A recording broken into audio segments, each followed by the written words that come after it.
জামাত নেতা শিশির মনির বক্তব্যটি একটু শুনে যাবেন। বলে আমি কি আপনাকে সাহায্য করতে চাই? বললাম কেন? বলছে আপনার ক্যাম্পেইন ফেসবুকে দেখেছি, আমরা আসতে চাই। বলো আপনাদেরকে ধারণ করার ক্ষমতা তো নাই, আপনারা আসলে আমি কোথায় রাখবো? বলছে আমরা আসতে চাই, আমরা হোটেল ভাড়া করে থাকবো। বললাম দিরাই আপনাদের জন্য কোনো হোটেল নাই, দিরাই তো ভালো কোনো হোটেল নাই থাকার।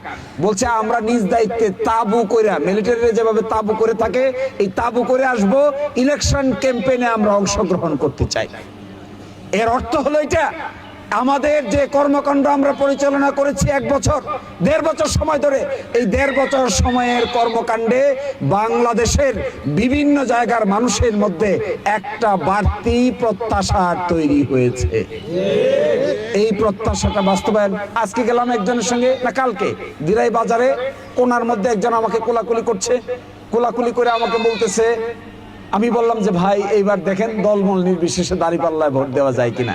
উনি আমার কানে কানে বলতেছে, আজকে সকালে আমি একটা ফোন পাইছি নোয়াখালী থেকে ফোন করে আমাকে বলছে কোনোভাবেই যেন আমরা এবার উল্টাপাল্টা কিছু না করি।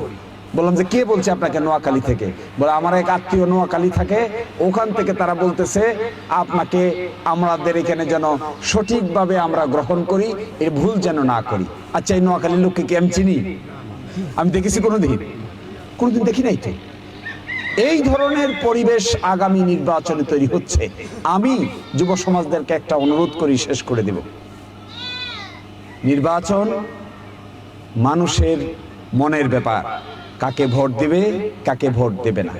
জোর জবরদস্তি করে কখনো মানুষের স্বতঃস্ফূর্ত ভালোবাসা আদায় করা যায় না।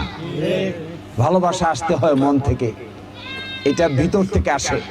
কারোর প্রতি কারো যখন ভালোবাসার টান তৈরি হয়, এটাকে আপনি চাপিয়ে জবরদস্তি করে কারো ভয় দেখিয়ে কিংবা বড় ধরনের কোনো হুমকির সম্মুখীন করে মানুষের মনকে আপনি ধরে রাখতে পারবেন না।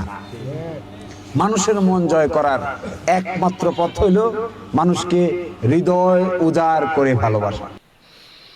বাংলাদেশের প্রতিটা এমপি প্রার্থী যদি এমন বিনয়ী হতো, এমন নম্র হতো, এমন ভদ্র হতো, তাহলে আমাদের সমাজ, আমাদের দেশটা কত দূর এগিয়ে যেত, তাই না?